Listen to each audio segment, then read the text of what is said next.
বন্ধুসকল, এতিয়া মই দাদা দোকানত চুলি কাটিব আহিলোঁ।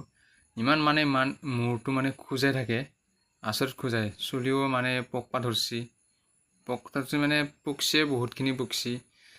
ইমান খোজাই, অলপ দীঘলো হৈছে। বোলো চুলিখিনি কাটি যাওঁ। কাটোতে কি কয়, অলপ ৰাতি হ'ল, দিনৰ পোহৰতে কাটিব লাগিছিল, কিন্তু কাটবা সময় নাপালোঁ মই। দাদাই বোলে খুব ভালকৈ চুলি কাটে, যিহেতু ভালকৈ চুলি কাটে না বেয়াকৈ চুলি কাটে। মই বোলো অলপ বহি দিলোঁ। যিহেতু মানুহ নাছিল, অলপ কম আছিল মানুহ, সেইটো অলপ গধূলি হ'ল, ধুনীয়াকৈ চুলি কাটিব। এতিয়া সেই কি কয়, মেচিনেদি ধুনীয়াকৈ কাটি দিয়ে, কাকটো উঠাই দিছে। এতিয়া মই তাৰপিছত চাৰো চাইডে মেচিনেদি কাটি লাহে কৰি কিচি দি কাটিব। প্ৰথমতে গোটেই ছাইডটো ঘূৰাই লৈছে।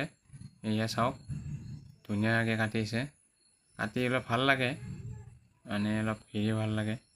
এই চাওকচোন, ইমান ধুনীয়াকৈ কাটি দিছে দাদাই। অলপ ইমান হেৰিও নহয়, কাটবা জানে, কিছুমানেতো কাটবা নাজানে। গৰমো লাগিছে, ফেনখন দি দিছে, গৰম লাগিছে বহুত খুব। আমাৰ বিহাৰী দাদা হয় ইয়ো, আমাৰ বিহাৰী বহুত পুৰণা মানুহ হয় ইয়া, আমাৰ দাদাই। মই বেছিকৈ ইয়াতে কাটোঁ, খুব বেছি ইয়াতে কাটোঁ। আৰু এখন দোকান আছে, সেইখনতো মাজে মাজে কাটোঁ, এতিয়াও কাটোঁ ধুনীয়াকৈ। এতিয়া বৰ্তমান মোৰ চুলি কাটা হৈ গ'ল গোটেইখিনি। এতিয়া সুৰেদি সুৰাইছে, ভয়ো লাগে। কি কয়, যদি বাইচান্স শ্লিপ হৈ কাটি যায় মূৰটো, যদি এনেকৈ কিবাকৈ যদি এনেকৈ ঘূৰাই দিওঁ, খুব ভয় লাগে। নতুন ব্লেড যিহেতু, ধুনীয়াকৈ সুৰাইছে দাদাই আমাৰ। এয়া ধুনীয়াকৈ। মইতো কেপটো ইমান ডাঙৰ নালাগে, অলপ মিডিয়ামকৈ দি দিব, সৰু কৰি অলপ দীঘল কৰি। এতিয়া দেখাটো ভাল দেখি অলপ মই দেখুৱাই দিছোঁ দাদাক।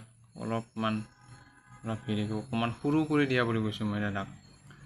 অলপ ধুনীয়াকৈ সৰুকৈ দিয়া বুলি কৈছোঁ। দাদাই সৰুকৈ দি দিছে। এয়া কাণৰ কাষেদি ধুনীয়া কৰি। গধূলি হ'ল যিহেতু, অলপ বতৰটো অলপ বেয়া হৈছে, বৰষুণ দেওকৈ আছে। মই বোলো দাদাক কৈছোঁ, সোনকালে কৰি দিলে ভাল আছিল। দাদাই যিমান পাৰে সিমানখিনি অলপ সোনকালে দিয়াৰ কাৰণে চেষ্টা কৰি আছে। তথাপিতো অলপ ভয় লাগিছে।